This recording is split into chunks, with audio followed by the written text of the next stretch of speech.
Hello, this is gonna be quite a big one actually. So I've not watched Goblin Slayer in a while. So it's gonna be Goblin Slayer episode 7, 8, 9, 10, 10.5 if that counts as an episode, but not really. And 11. So I've not done it in a while, so yeah, it's gonna be quite a big one, so let's get into it. I'm gonna, cause there's quite a lot of content to go over, I'm gonna be quite brief with my summaries and stuff, and just talk about the main points, or not as much as I would do if it was just like an episode of video kind of thing. So let's start with episode 7. So episode 7 starts with like a bath scene with the priestess and the high priestess, and they're just talking about things, and I think the priestess is talking about the Goblin Slayer and how one day he'll disappear and stuff like that. So, you know, that obviously makes the priestess a bit scared. They have a little chat, nothing much really. So then the party goes back into the underground passage where they're going to go and slay some more goblins. So they go into this room, right? And guess what happens? They get trapped because it was a setup by the goblins, and there's a lot of poison smoke that's entering the building, and the only thing they can do. But luckily the Goblin Slayer is quite resourceful, and they make masks really quickly, and they manage to actually counteract the poison, and then just wait until the goblins come in, and then the goblins come in, right? So and then Goblin Slayer is a counter attack already been set up. So like, you know, the usual, they're just slaying some goblins, but then it all goes tits up when the Goblin Champion comes in, you know. So like the Goblin Champion, like he's big, he's like a big dude. So it's like, I don't know what rank he would be if he was a rank, but I reckon he's pretty strong. He's stronger than the Hobgoblin, so that's for sure. So, but the dude, like, he just comes in. Goblin Slayer gets one hit. He gets hit once by this Goblin Champion, and he's pretty much out for the count, you know. And then, you know, there's like a little montage of everyone just getting overswarmed. You know, the archer's she's getting pressed onto the floor by the goblins, the dwarfs getting surrounded, the shaman's getting surrounded, everything looks pretty bad. And then the priestess, right, she even wets herself because like it looks a lot like episode 1 actually of the first party she was part of, so it looks pretty bad for her. And then it was quite even I found it quite painful. She wets herself again, you know. And then the Goblin Champion, this little smirk and smile, he grabs her and he rips her. He takes a bite off her arm. Now, I don't know that, but the scream she makes, that was some, what did you call it? That was some next level voice acting there, because the scream that she produced when she gets bit, I thought it was very emotional, and even I could feel the emotions and the pain of her getting bit. So I thought that was pretty good. That's a little highlight for me. And then we get like a little dice imagery and a little monologue going on. I don't know if it's the narrator or someone's just talking. And then like the Goblin Slayer gets back up. He's got the snake eye thing. I love it when he gets the snake eyes. It looks pretty good. And then what he does is he gets back up on his second win, and he tries to strangle the Goblin Champion again. Then he uses the hair on the body, and he drops a bit of facts as well, how it's like, this is how assassins used to strangle people with hair. So I thought it was pretty cool to know. And he like pretty much blinds the Goblin Champion, and then like the Goblin Champion kind of runs away for a bit. It's like a tactical retreat. But then the Goblin Slayer is like still trying to kill goblins, even though he's on the brink of death, and just kind of collapses. And that's pretty much what happens this episode. And then the ending credits is kind of like, it's done for the bird's eye. So yeah, I forgot completely about the bird, but the Goblin Slayer, he buys a bird. He just used to detect poisonous gas, because he kind of understood that they use poisonous gas. And we just see the birds like blinking, and we just see goblins on the floor. That's pretty much episode 7. So I thought, but like, I remember back when this episode came out, I thought he was gonna die. Like, I was like, he's dead, isn't he? So how is he going to come back? We're going to episode 8. Get a little cutscene into a bed with like the 3 high priestess, the Goblin Slayer, and the priestess. He's a bit of a pimp already, you know. He's just a pimp. That's what the Goblin Slayer is. And then we find out the priestess used some kind of revival magic, which is only done by like virgin priestess. And obviously the high priestess is a virgin because she's been raped by goblins, I'm guessing, which is just kind of implied, really. So I like how they use an etchy method of revival magic. That's pretty funny. And then but then right at the start of the episode we get a little flashback as Goblin Slayer as a kid, and he's getting tutorials, and he's getting taught by something or someone, like how to deal with these goblins and how to fight back. I have this hypothesis that his teacher was a goblin, so you know that would be pretty funny if it was, but I have a feeling it was kind of like that kind of thing. And then what do we have? And then so obviously then now that they rest, they go back inside again. They go back inside to clear the goblins. But then what they stumble upon is like an eyeball guardian, so it's like one of those flowing eyes alien things. It looks pretty OP, shoots lasers and stuff, looks very lethal kind of lasers. But then the Goblin Slayer, obviously using his wit, he managed to outplay this eye, and what he does is just covers the room in this explosive powder, and then because the eye beam is kind of like a laser, they end up sealing the entrance and it ends up blowing itself up. And that's pretty much what happens in episode 8. And then episode 9 we find out that the eyeball creature was actually guarding a portal for the goblins, and we just see like loads of goblins. So the Goblin Slayer, he has a plan, right? He has a plan of using the mirror as a trap. So what he does is he sets a trap for the goblins, and then what he does, he blows up the room, and then the way they and what they do is it was quite clever actually, because it's a portal of some such, right? What he does, he blows up the room with everyone in it, and the party actually hides underneath the mirror, so like all the rubble doesn't fall onto them, it falls into the portal. That was pretty clever. And they end up killing all of the goblins that was in the room, including the Goblin Champion. Well, that Goblin Champion is pretty strong. Like, it took one hit and like Goblin Slayer pretty much nearly died pretty much. So that's pretty crazy how strong those things are. So I'm pretty sure they did quite well with this smart idea. It's a lot smarter than trying to fight it head on, really. And then so obviously the quest is kind of complete because Goblin Slayer's kind of cleared out the sewers, because the main threat was those goblins. And then the Goblin Slayer kind of reports back to the High Priestess, and then it's revealed and confirmed that she was raped by goblins. And like, despite being like a gold ranked adventurer back in the day, you know, it's kind of weird to think that this really strong champion was actually scared of goblins, which is always seen as like a puny monsters. So that's why that no one ever took it seriously. And then we get a little flashback to see where she was raped, and then they find out how she was blind. She was actually blinded by goblins, you know, when they played with her. And then we also find out that albino alligator from 3 episodes was actually a familiar. That's why it attacked the goblins, and they kept they kept people away from the area. So that was pretty cool as well. And then we have like a little speech where she kind of confesses her love for the Goblin Slayer. Like, I don't know if it's love or appreciation, but and then Goblin Slayer with the fancy reply like, yeah, I'm not going to help you, but if it includes goblins then I'll come help you, which is pretty funny even in the dreams. And that's pretty much the episode. And yeah, there's a bit of ice cream as well. That's about it. Wait, did I miss anything? Let me see. Let me check my notes. Yeah, alright, so we get into episode 10. So we see Goblin Slayer dream as a kid. So Goblin Slayer's dream as a kid was to be one of those typical adventurers where he goes up in rank and he keeps getting stronger and stronger, defeating stronger monsters. But obviously his dreams were shattered when the goblins attacked his village. But you know, it shows that Goblin Slayer did have dreams, you know. That was pretty cool to know. And then we also see the heroes. We see heroes slay the Demon Lord, and then it turns out there's not that many platinum ranks. There's only like 5 or 6. There's like a handful of platinum members, same as gold as well. So that's why they're quite scarce and stuff. Yeah.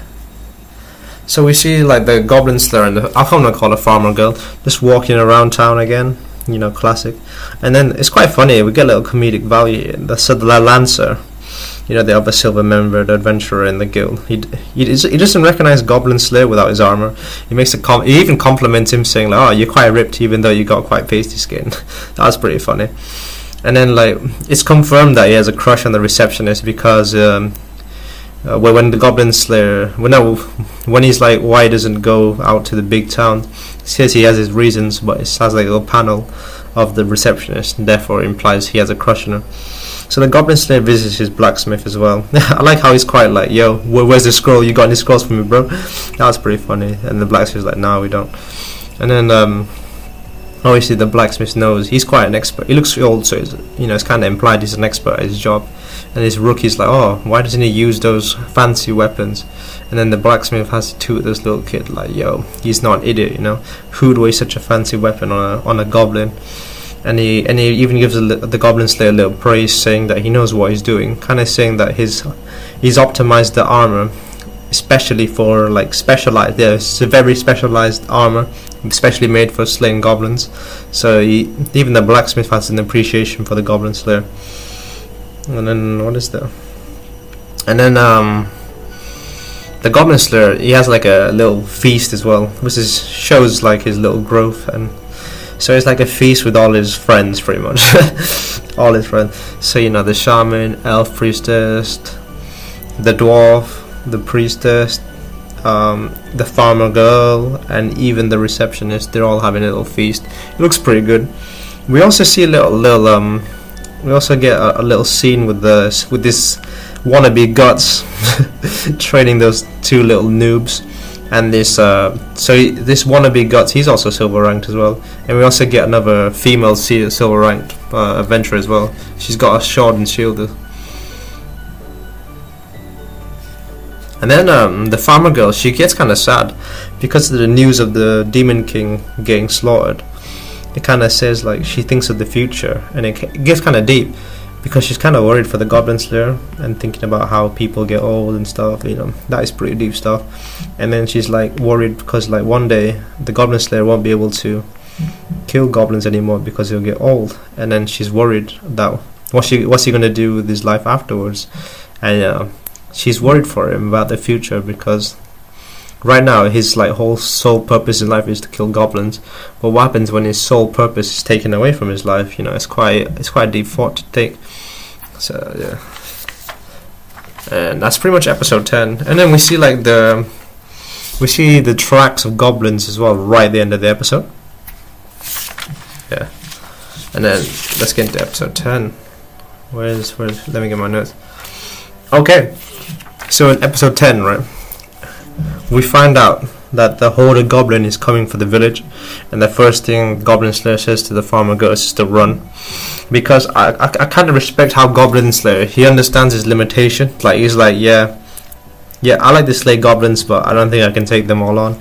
So I quite respect that he understands his limitations. This is one thing that many shonen always get wrong. They're always like, yeah, I'm gonna fight everybody and everything. It can be annoying sometimes, but I respect that he understands his limitation. And then because the farmer girl doesn't want to leave and actually wants to stay with the Goblin Slayer, because even though the Goblin Slayer tells her to run, he's gonna stay anyway because he's an idiot, and that's just what he likes, and he wants to kill goblins. So he goes out of his way to the guild members to ask for help. So I quite like how he like begs and grovels, and he's so desperate as well. Like this guy is so antisocial. He never talks to any of the members. He never even interacts with any of them, and he's like, yo, I'll give you everything. Just shows the desperation and how much he cares for the farmer girl, like indirectly anyway. And then except for his life, he makes a little funny comment. It's like, yeah, I can't give you my life actually, because someone would be sad and I can't make her sad anymore. So because of this, he managed to persuade everyone pretty much to come join his little raid on the goblins. And I like how the receptionist also helps out in this case as well, because she's offering 1 piece of gold coin for every goblin kill, which kind of has an incentive as well. So then, so basically, we get a pan to the actual fight. So the battle begins, right? And then we see the goblins' first technique is to use women as a shield. and then we see that it's countered by putting them to sleep and taking the meat shields away from them so they can attack them. But these goblins are pretty cunning, you know, and the plan was pretty good. And then the next thing we see is the goblins. They have like a cavalry using wolves, and then going for like a flank side.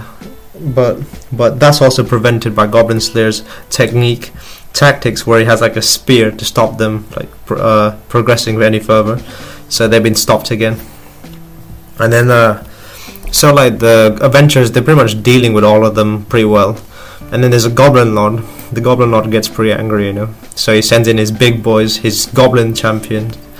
But like, I thought it was pretty crazy, right? So like a few episodes back, you know, like episode 8, 9, the one Goblin champion was one Goblin champion and a few goblins was enough to actually, what would you call it? Was more than a match for a few silver rank members, right? But there's 2 Goblin champions, you know, like that's a lot, you know. And then the Goblin Lord is also seen as a platinum member. I mean, platinum ranked adventurer kind of level. That kind of that means they're like really strong as well. So, and then at the end, it's pretty much Goblin Slayer versus the Goblin Lord. But I don't know how is the Goblin Slayer meant to win against someone who's platinum rank when he's only silver rank, you know. I don't understand. So yeah, that's pretty much what happens in these 5 episodes I've missed up. But then let's go to the manga, right? So I read the manga as well. So it's kind of different, the manga. So episode 1 to 9 is as it follows in the anime, but then in episode 10, like pretty much the arc where they go to the High Priestess's mission, that's pretty much that's not there in the chapter, because in chapter 10 it goes pretty much to what episode 10 was on, and chapter 11 is also episode 10 or 11. So like those episodes are pretty much missed out, you know. Or that whole arc with the Goblin Champion and the water under sewer, that is pretty much skipped. It might come later, but it's different. It's different in the manga. So in chapter 11 it's pretty much the same. And then chapter 12 is where there's a lot of difference in chapter 12, right? So I don't know if the anime is going to do it later, like in next episode, or they're just skipping it out just for the sake of it. But I quite like how it's done in the manga, pretty much. So the Goblin Lord, right? When he's, do you know when the battle begins? And as the goblins' techniques are shown, I like how the Lord has a commentary. The Goblin Lord has a commentary. So he's like, oh, we're going to use his... So when we see a panel of the meat shields, the Goblin Slayer, he gives like a little commentary to his goblins. He's like, we're gonna use the females as a meat shield because they wouldn't dare attack another human. But obviously we see it getting countered by Goblin Slayer's technique, and then we get a commentary of these tactics again. So he's like, yeah, we're gonna use these wolves as advanced cavalry to sneak up on them, you know, because they'll never see it coming. But he gets countered again, and then he's like, why there's so many... Why that, like, so I like how it's like a little back and forth between him and the Goblin Slayer. Like, he does something and then he gets countered. He's like, why am I getting countered and stuff like that, which is pretty cool. And then he's like, why there's so many adventurers? He doesn't understand. And then he comes face to face with the Goblin Slayer. And then, but one thing that was completely skipped out though in the anime was this part, which I thought is the manga did it quite well. Maybe they're gonna add it next episode, so I don't know. So I'm critiquing something that they might be already implementing. And then there's also this little backstory of the Goblin Lord, which is pretty interesting actually.